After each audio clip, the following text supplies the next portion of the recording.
नमस्कार साथियों। पिछले 14 साल के भारतीय जनता पार्टी के एमसीडी में भ्रष्टाचार और अक्षमता के कारण जो पूरी की पूरी एमसीडी का दिवालियापन निकल चुका है, उस दिवालियापन की भरपाई भारतीय जनता पार्टी के नेता इस कोरोना काल के अंदर जो पूरी की पूरी आपदा आई है उसको एक अवसर में बदलने में लगे हुए हैं। आज भारतीय जनता पार्टी के एमसीडी के अंदर किसी भी कर्मचारी को, चाहे वो कोरोना के लिए कोरोना से लड़ रहे डॉक्टर्स हों, नर्सेज हों, टीचर हो, सफाई कर्मचारी हो, डेटा एंट्री ऑपरेटर हो, कोई भी ऐसा कर्मचारी, चाहे वो एक क्लास का हो, चाहे वो बिल्कुल ही बेलदार हो, किसी को भी सैलरी नहीं मिल रही है। किसी भी कर्मचारी को कोई सैलरी नहीं मिल रही है। उसका सिर्फ एक ही कारण है कि भारतीय जनता पार्टी के नेताओं का भ्रष्टाचार। और इस पूरी सिचुएशन का फायदा उठाने के लिए पिछले 14 साल से जो भारतीय जनता पार्टी ने दिल्ली की एमसीडी को बर्बाद किया है, उस पूरे के पूरे उसकी भरपाई करने के लिए पिछले कई महीनों से आप लोगों ने देखा होगा कि भारतीय जनता पार्टी दिल्ली की जनता का खून चूसने का प्रयास कर रही है। हर बार, हर महीने, हर 15 दिन में, हर 20 दिन में आप देख रहे होंगे कि वो टैक्स बढ़ाने की कोशिश में लगे हुए हैं। साउथ एमसीडी के अंदर टैक्स बढ़ाया उन्होंने, नॉर्थ एमसीडी के अंदर कोशिश कर रहे हैं, ईस्ट एमसीडी के अंदर कोशिश कर रहे हैं, और आज साउथ एमसीडी के अंदर एक ऐसा प्रस्ताव भी नहीं बल्कि नोटिफिकेशन इन्होंने ऐसा इशू कर दिया जिससे इस कोरोना काल के अंदर दिल्ली के जो बिजनेसमैन हैं, दिल्ली के जो लोग अपनी मेहनत से, दिन रात की अपनी मेहनत से जो लोग कमाई कर रहे हैं, उनका एक तरीके से मनोबल भी तोड़ रहे हैं और उनका कमर तोड़ने का प्रयास कर रही है। भारतीय जनता पार्टी के नेताओं ने चोर दरवाजे से एक टैक्स दिल्ली की जनता के ऊपर, साउथ एमसीडी की जनता के ऊपर लेके आ रहे हैं, जिसके तहत लगभग 20 से 25 हजार, जी हाँ, 20 से 25 हजार जो बिजनेसमैन लोग हैं, जिनकी जो काम है, काम धंधे हैं, उनको पूरी तरह से डायरेक्टली इफेक्ट हो रहा है। बहुत सारे जो टैक्सेस हैं उनको बढ़ाने का प्रस्ताव लेके आए, मतलब प्रस्ताव पास कर दिया है, टैक्स बढ़ा चुके हैं। जितनी भी कॉमर्शियल इंडस्ट्रियल बिल्डिंग्स हैं, रेंटेड हैं, जो पहले टैक्स लगता था और जो अब टैक्स बढ़ा रहे हैं वो लगभग 100% टैक्स बढ़ा रहे हैं। जी हाँ, कमर्शियल इंडस्ट्रियल बिल्डिंग जो भी रेंटेड है उसका टैक्स 100% बढ़ा दिया। कमर्शियल बिल्डिंग जो कि वेकेंट है, अंदर कुछ नहीं है, खाली है पूरी तरह से, उसका टैक्स इन्होंने 50% बढ़ा दिया। वेकेंट लैंड जो कि रेजिडेंशियल, किसी का जमीन खाली पड़ी हुई है, कमर्शियल कोई जगह है वो खाली पड़ी हुई है, फार्म हाउस किसी का वो खाली पड़ा हुआ है, तो उस पर इन्होंने 67% टैक्स बढ़ा दिया। 67%। बैंक्वेट हॉल है, सबको पता है कि दिल्ली की जनता, जो गरीब लोग हैं, वो बारात घर बैंक्वेट हॉल का ज़्यादा इस्तेमाल करते हैं क्योंकि वो सस्ता होता है। बैंक्वेट हॉल, बारात घर, होटल, गेस्ट हाउस, इसके ऊपर 25% टैक्स बढ़ा दिया। 25%। स्कूल, इंस्टीट्यूशनल जो कि एजुकेशन साइट्स हैं, जो कि कैटेगरी ए से लेके एफ के बीच में फॉल करते हैं, उसमें लगभग 200% टैक्स बढ़ा दिया। टेलीकॉम टावर्स जो कि साउथ एमसीडी के अंदर लगे हुए हैं, उनके ऊपर 200% टैक्स बढ़ा दिया। क्लब, इंटरटेनमेंट के जो सारे के सारे साधन हैं, उन सब के ऊपर लगभग 36% टैक्स बढ़ा दिया।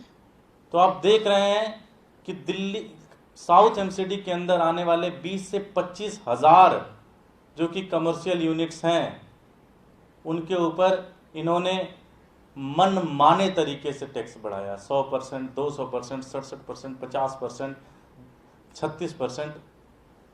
बारात घर, guest house, hotel, commercial building, खाली जगह, कोई भी जगह नहीं छोड़ी है जिसके ऊपर इन्होंने टैक्स न बढ़ाया हो। ये तो बहुत ही ज़्यादा गुनाह वाला काम हो गया, ये तो बहुत ही ज़्यादा अमानवीय वाला काम हो गया। एक समय जब पूरी देश, पूरी दुनिया कोरोना से लड़ रही है, पिछले 8 महीने से दुकानें नहीं खुली हैं सही तरीके से, सबके बिजनेस फॉल हो गए, लोग बैंकरप्सी फाइल कर रहे हैं, लोगों का दिवालिया निकला पड़ा हुआ है। और ऐसे समय में इस तरीके से अमानवीय तरीके से टैक्स बढ़ाना, ये बहुत ही गलत है, बहुत निंदनीय है। और ये भारतीय जनता पार्टी का जो असली चरित्र है उसको ये दर्शाता है।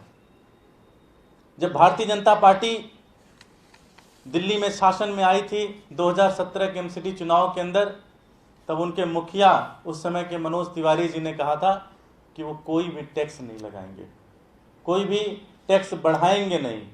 लेकिन आज उनकी पूरी की पूरी पार्टी दिल्ली की जनता का खून चूसने में लगी हुई है। पिछले साल भूपेंद्र गुप्ता जो कि स्टैंडिंग कमेटी के मेंबर थे, उन्होंने भी सारे के सारे प्रस्ताव कैंसिल किए, उन्होंने कहा कोई टैक्स नहीं बढ़ाएंगे। लेकिन आज चोर दरवाजे से दिल्ली की जनता को लूटने का प्रयास शुरू कर दिया है भारतीय जनता पार्टी ने। पिछले 14 साल से भारतीय जनता पार्टी के भ्रष्टाचार और अक्षमता से जो स्थिति पैदा हुई दिल्ली के अंदर, दिल्ली एमसीडी के अंदर, उसकी भरपाई भारतीय जनता पार्टी दिल्ली की जनता का खून चूस के करना चाहती है, जो कि बहुत गलत है। आम आदमी पार्टी से होने नहीं देगी। आम आदमी पार्टी इसको लेकर जनता के बीच में जाएगी और जनता को मोबिलाइज करेगी। हमारे साथ साउथ एमसीडी के एलओपी हैं, वो भी बात रखेंगे।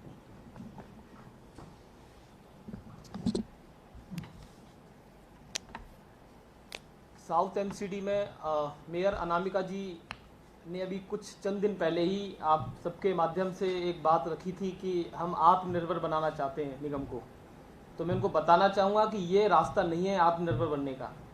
हमने उनको पहले भी बोला था, अगर आपको हमसे क्लास लेनी है तो हम तैयार हैं आपको देने के लिए कि आत्मनिर्भर कैसे बना जाता है। ये तरीका नहीं है। इस तरीके को तो दिल्ली की जनता का आप खून पीने का काम कर रहे हो, खून चूसने का काम कर रहे हो।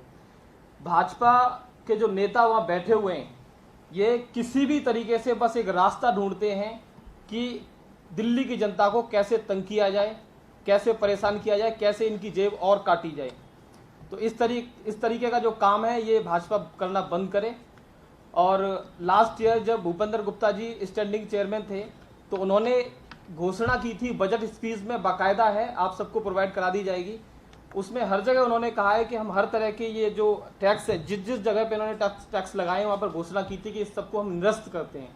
तो आज ये कहाँ से बन रही है? ना किसी की सुनते हैं, ना किसी की मानते हैं। इनका सिर्फ एक ही काम है कि कुछ भी करके पैसा इकट्ठा करके और भ्रष्टाचार करो।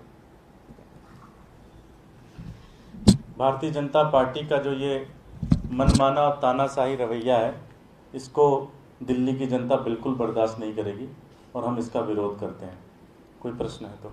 टैक्स से कितने लोगों को प्रभावित हो? लगभग 25,000, 20 से 25,000 कमर्शियल बिल्डिंग्स, कमर्शियल यूनिट्स जो हैं, चाहे वो एजुकेशन इंस्टीट्यूट हो, चाहे वो क्लब हैं, चाहे वो रेस्टोरेंट्स हैं, ये सारे बारात घर हैं, इन सब के ऊपर प्रभाव पड़ेगा इसका। लगभग 25,000 इसका इन्होंने नोटिफिकेशन इशू कर दिया इसका।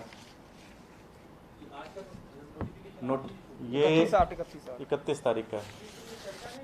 इस पर कोई चर्चा नहीं हुई, ऑलरेडी इन्होंने कर दिया। ये इसी पिछले महीने का अगस्त। हाँ, ये नोटिफिकेशन कल परसों पब्लिक की हुई है, इससे पहले इन्होंने फाइल में रखी हुई थी।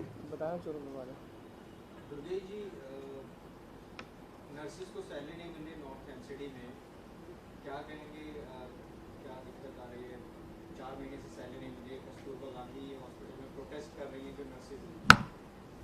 नहीं, इस पे तो ये बड़ा दुर्भाग्यपूर्ण है कि पिछले 6 महीने, 5 से 6 महीने हो गए, चाहे वो डॉक्टर्स हो, चाहे वो टीचर्स हो, चाहे वो सफाई कर्मचारी हैं, किसी को सैलरी नहीं मिल रही है। और उसका एक ही कारण है कि 14 साल से भारतीय जनता पार्टी एमसीडी को चला रही है और 4 साल से उन्होंने एमसीडी का एक तरीके से दिवालियापन निकाल दिया।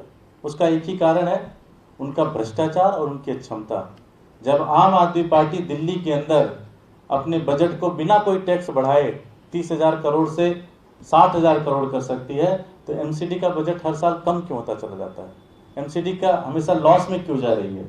एमसीडी अपने कर्मचारियों की सैलरी क्यों नहीं दे पा रही है? ये बहुत ही दुर्भाग्यपूर्ण है और हम मांग करते हैं, हम इसके लिए अभी कुछ दिन पहले 5-7 दिन पहले ही हम लोग सिविक सेंटर पर धरने पे भी बैठे थे उन कर्मचारियों को न्याय के लिए, और हम मांग करते हैं कि भारतीय जनता पार्टी उनको जल्द से जल्द सैलरी रिलीज करे। वो कह रहे हैं आप 1056 करोड़ रुपए बकाया है आपका, आपने दिया नहीं। मैं कह रहा हूँ वो छोड़ दें एमसीडी, उनके बस की नहीं है एमसीडी चलाना। हर बार झूठ बोलने से कोई फायदा नहीं होगा। वो आ जाएं, हम इसी पैसे से सबकी सैलरी दे देंगे। वो छोड़ दें एमसीडी, उनके बस की नहीं चलाना। Thank you.